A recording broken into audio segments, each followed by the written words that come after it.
So the government's pushing federal agents into cities across the country, but they need more people to cover more ground.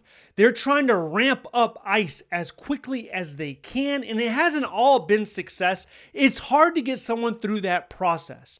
So ICE, right now, they're in 4 major cities. There's 25 regional offices, field offices across the country, but they need more. They're out there, they're tagging and bagging, they're launching tear gas, they're arresting people, they're throwing people into unmarked vans, and they just need more people. They need you to help out with the cause. So one of the ways that they're trying to ramp this agency up is they're using something called an MDR, which is a management directed reassignment to move federal workers from other sub-agencies, not ICE, let's say FEMA, CISA. They're moving them from there and they're bringing them on into ICE to make it stronger, to make it bigger, to make it more robust. The way that they're doing this, they're emailing people like, hey, this is the deal. You're getting reassigned, whether you like it or not. Now they're giving them a choice. They're like, hey, you're getting reassigned. So do you want to accept it or decline it? Now you might think that this is really just a friendly offer, but it's not, because if you decline it, you declined your job. You no longer have a job because they're going to get rid of you. Now, if you accept it, you're going to have to relocate yourself. You're going to be reimbursed later down the line, but you're going to have to relocate yourself. You have 60 days to relocate yourself. Now, as far as the decision, you have 7 days to make that decision.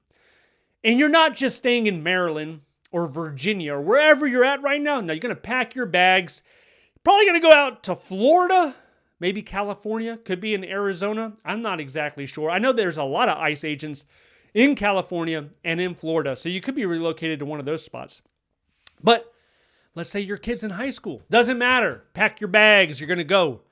What if you have, you're near your grandparents. You have your grandmother. You have your you're trying to take care of somebody.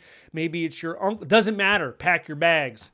Or you are out of a job. That's essentially the deal that's being made now. Some of these employees being targeted to make the switch, these are people that work in cybersecurity, human resources. Let's say you work in the HR office in FEMA. You're trying to classify a job position. You're advising management on how to deal with disciplinary issues. Not anymore. We need you in Chicago so that you can quell an uprising, civil disturbance. You need to be out there with your riot gear on. No, I don't think they're going to have HR people marching in the streets, but they will use you in some capacity to help ICE do its mission. So that's what we're seeing. We could see reassignments increase by the thousands, at the end of the year. Right now, it's just hundreds. We're talking about hundreds right now. They've used MDR not too long ago. They did like a little over 100, I believe. So this is hundreds, multiple hundreds. That's what's happening now. If they're not able to hire enough, if they're not able to ramp up this agency, there will be thousands of additional reassignments. Clearly, you can see it, right? Because they need to get people. And it's not just people super excited about the mission, because you can be as excited as you want. If you can't pass the requirement, a lot of times you're not going to make it in. If there's a severe health issue, if you have a bum knee, you just can't, make it from point A to point B in a reasonable amount of time, you're not going to be considered, no matter how patriotic you are. So that these reassignments, they could be expanding. Now, what about the hiring freeze? So I've been asked about the October 15th hiring freeze. Is that going to be lifted? As long as there's a government shutdown, you will have HR specialists furloughed, meaning they're not working. There's no hiring action. The pipeline will be frozen for most agencies and most jobs, but not all of them, because even as I'm sitting here talking to you right now, there are thousands of jobs on usajobs.gov. In fact, there's over 4,000 open to the public. Check this one out right here. This one's in the Department of Homeland Security. It's for an HR specialist in the Secret Service. They want someone who's either retired or who has been riffed, meaning that they were laid off. So this one really makes you shake your head, because this means that they probably cut somebody and then realize, oh no, we need HR. Yeah, you need HR.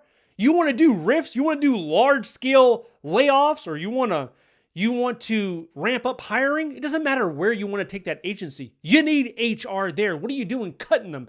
This is a realization to me. This is just like a symbol of, hey, we made our mistake. Can we have you back now, please? I know we pushed you out for early retirement, but now we need you once again. Come on back down. That's what this is. And also, here's another bit I found a little interesting. It says here they want someone familiar with staffing, recruitment and placement, retention, and merit promotions. So yeah, they're hiring. And I think these numbers, the number of job openings, they're going to continue to go up throughout October into November, regardless of what happens, because we need people in certain agencies. Now, what happens to the sub-agencies of FEMA and CISA? Because as they lose workers to ICE, that means their main mission is going to slow down. Just consider FEMA. What are we in right now? We're in hurricane season, meaning that FEMA is used a lot during this part of the year. What are they going to do if a disaster hits? Well, they're not going to be staffed up appropriately because they're pulling them into ICE. I mean, that's just thinking about it logically. So yeah, they're hiring, and I believe the numbers we're seeing on usajobs.gov, they're going to continue to go up in the months of October, November, December, and throughout 2026 because they have a real problem. They have a shortage of workers in a lot of agencies, especially DHS, but many others as well. So I think what will happen is we will see a lot of people take this deal because they need a job, because they can't afford to be unemployed right now. Maybe they take the deal and then they start planning their exit, their escape plan, and they want to go into the private sector or a different level of government. Maybe that's what happens, but I think over 50% of the people, they will actually take this plan because there's bills that need to be paid.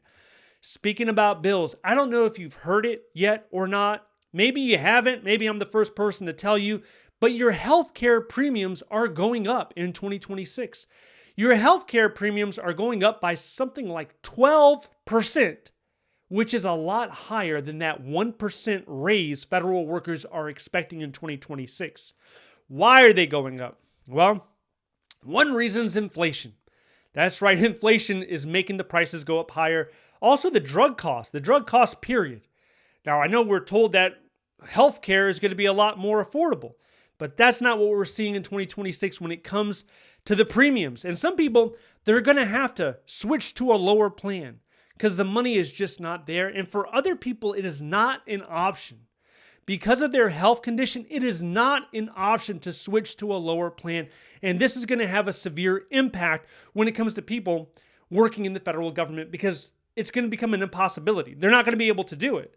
So they're going to be like, hey, the healthcare is going up way too much. The money's not there. I need to jump to an employer that has a decent healthcare plan.